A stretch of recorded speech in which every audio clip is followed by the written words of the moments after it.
Good morning. வணக்கம். இன்னைக்கு நம்ம என்ன பார்க்க போறோம் அப்படின்னா, what are the factors affecting adsorption? அதாவது என்னென்ன ஃபேக்டர்ஸ்லாம் அட்சார்ப்ஷனை அஃபெக்ட் பண்ணும் அப்படின்னு பார்க்க போறோம். அதுல பாத்தீங்கன்னா, there are four factors influencing absorption. Adsorption வந்து இந்த டெம்பரேச்சரை மாத்தணும்னா அட்சார்ப்ஷன் வந்து அஃபெக்ட் ஆகும். ப்ரெஷரை சேஞ்ச் பண்ணோம்னா அஃபெக்ட் ஆகும். நேச்சர் ஆஃப் கேஸ் கேஸ் வந்து இப்போ நைட்ரஜன் இருக்கு, ஹைட்ரஜன் இருக்கு, சல்பர் டை ஆக்சைடு இருக்கு, டிஃப்ரெண்ட் டைப்ஸ் ஆஃப் கேசஸ் இருக்குது. அப்ப அது each gas has different adsorption. ஒவ்வொரு கேஸுக்கும் ஒரு அட்சார்ப்ஷன் பிஹேவியர் இருக்கும். அதே மாதிரி solid surface, nature of adsorbent, nature of adsorbent இது nature of adsorbate. Adsorbent solid சர்ஃபேஸை பொறுத்து மாறும். Okay, we will see one by one. The magnitude of adsorption or the amount of adsorption depends on the following factors.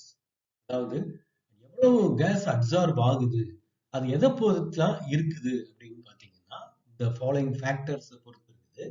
ஒன்று வந்து effect of temperature, டெம்பரேச்சர்னால எப்படி absorption மாறுபடுது அப்படின்னு பார்க்க போறோம். இப்போ இதான் வந்து என்னன்னா சாலிட் சர்ஃபேஸ். இதுல வந்து adsorbate gaseous molecules are adsorbed on the adsorbent solid surface. அப்போ இதுல பாத்தீங்கன்னா இந்த forward process வந்து adsorption. The reverse process, the forward process is called adsorption. The reverse process is called desorption. In this adsorption is an exothermic process. Heat is released during adsorption. So it is accompanied by evolution of heat. It is accompanied by release of heat. Exothermic process and heat is released during this absorption process. இப்போ நீங்க பாத்தீங்கன்னா plot பண்றீங்கன்னு வச்சுக்கோங்க. The amount of gas absorbed x by m. x னா என்னன்னா amount of gas absorbed, the amount of solute absorbed. mங்கிறது வந்து amount of solid substance. Solid substance எவ்வளவு with respect to temperature.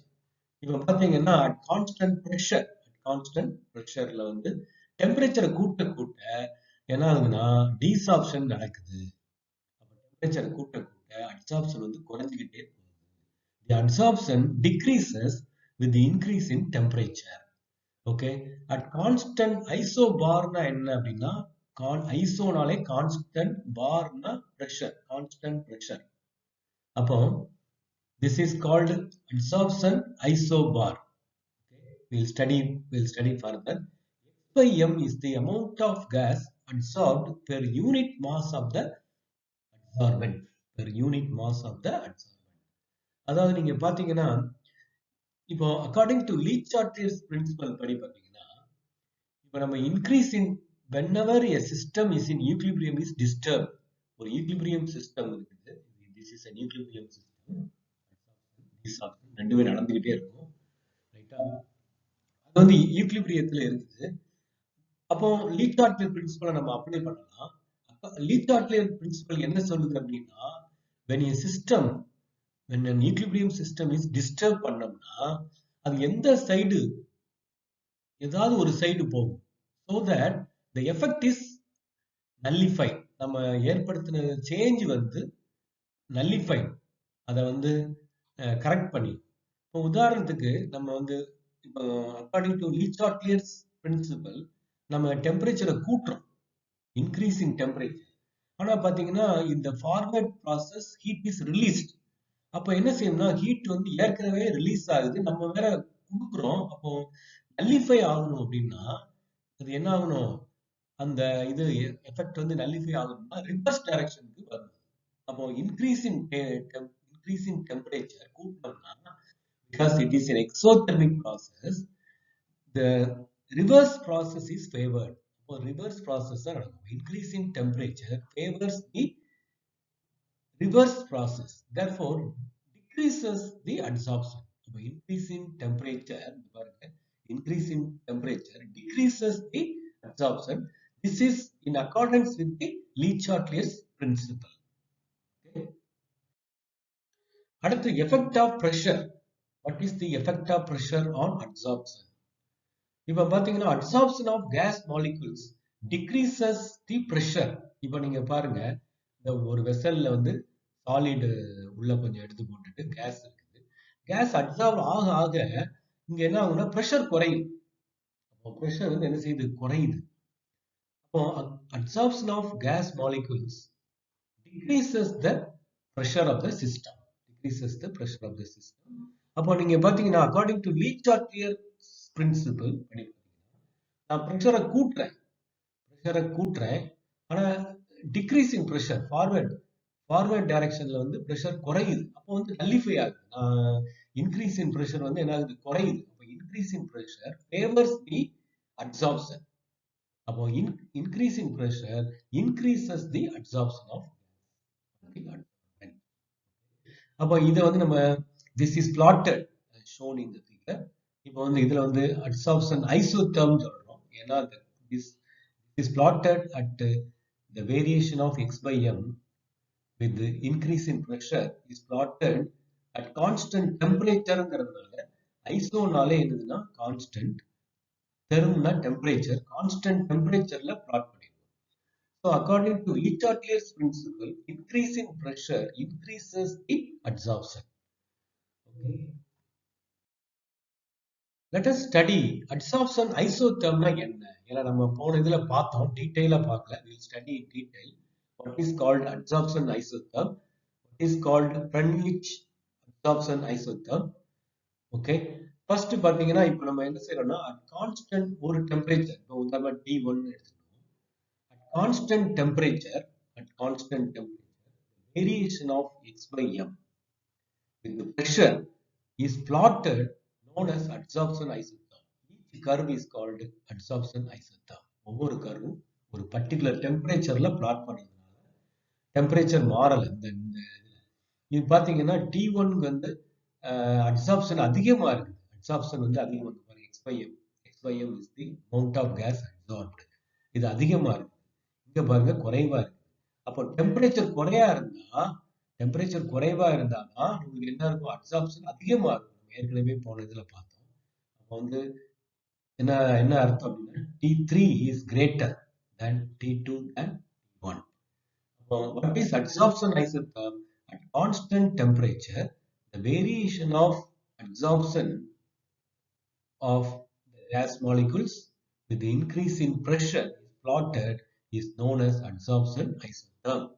What is called Freundlich absorption isotherm அப்படின்னா என்ன அப்படின்னா this equation is called Freundlich absorption isotherm equation. இந்த ஈக்குவேஷன்ல பாத்தீங்கன்னா the relation between the amount of gas absorbed and the pressure. This equation this is an empirical equation.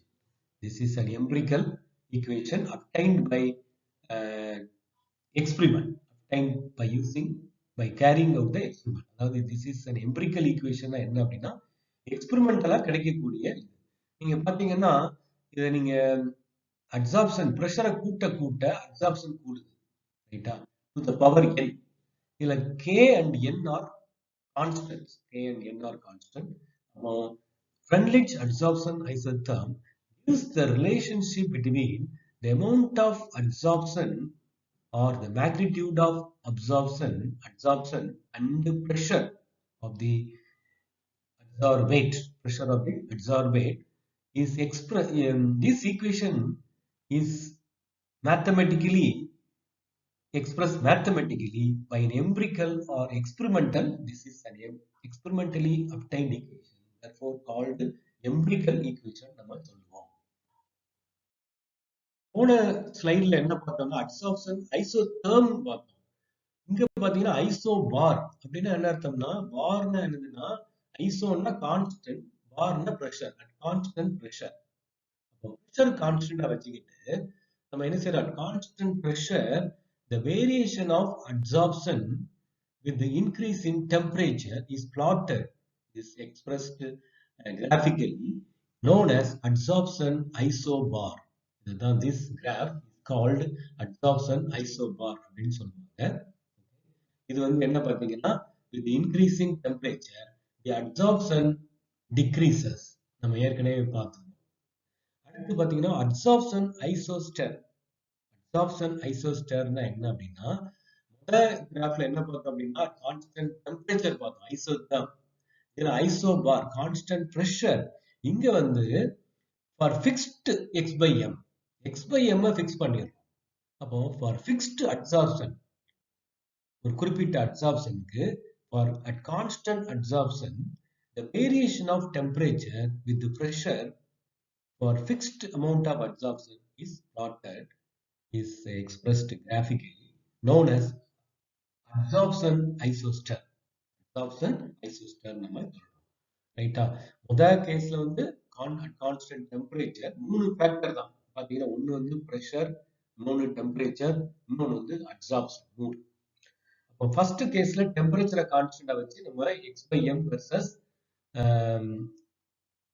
T plot பண்ணோம். இந்த பிரஷரை fix பண்ணிட்டு x by m versus plot பண்றோம். இங்க X by M constant நம்ம வச்சுக்கிறோம். அப்போ நீங்க டெம்பரேச்சரை கூட்டினீங்கன்னா அப்சார்ப்ஷன் கான்ஸ்டன்டா இருக்கணும்னா பிரஷரை நம்ம கூட்டி ஆகும். அதாவது increase in pressure increases absorption. மூணாவது ஃபேக்டர் என்ன அப்படின்னா nature of absorbate. There are two types of gases. ரெண்டு டைப்ஸ் ஆஃப் கேசஸ் இருக்கு. ஒன்னு வந்து permanent gases. They are not easily liquefiable gases. Nitrogen, hydrogen, oxygen இந்த மாதிரிலாம் வந்து பாத்தீங்கன்னா they are called permanent gases because they are not readily absorbed, they are not easily liquefiable gases. அதே இது வந்து பாத்தீங்கன்னா they are not readily absorbed. Easily liquefiable gases such as SO2, ammonia, HCl, CO2, they are readily absorbed, they are easily absorbed. They have greater absorption power because of high van der Waals forces of interactions between the gases and the solid surface. அதாவது van der Waals forces of attraction எதுக்கு இருக்கும்னா கேஸுக்கு solid surface இருக்கும். அதனால வந்து they are readily absorbed, they are easily absorbed, they have greater absorption capacity. அடுத்து நாலாவது என்னன்னு பாத்தீங்கன்னா nature of absorbent, nature of solid surface. Absorption is a surface phenomenon. உங்களுக்கு ஏற்கனவே தெரியும் absorption வந்து சாலிட்ல தான் நடக்கும், சாலிட் சர்ஃபேஸ்ல தான் நடக்கும் அல்லது லிக்விட் சர்ஃபேஸ்ல நடக்கும். அப்போ greater the surface area of solid sample, then greater is the absorption power under the given conditions of temperature and pressure. Temperature, pressure constant இருக்கும்போது நீங்க சர்ஃபேஸ் ஏரியா கூட்ட கூட்ட absorption வந்து கூடும். இப்போ when the solid sample is powdered, the surface area is very greatly increased, very much increased. Therefore, the absorption power increases. Absorption power increases very much. Thank you for watching. Nandri.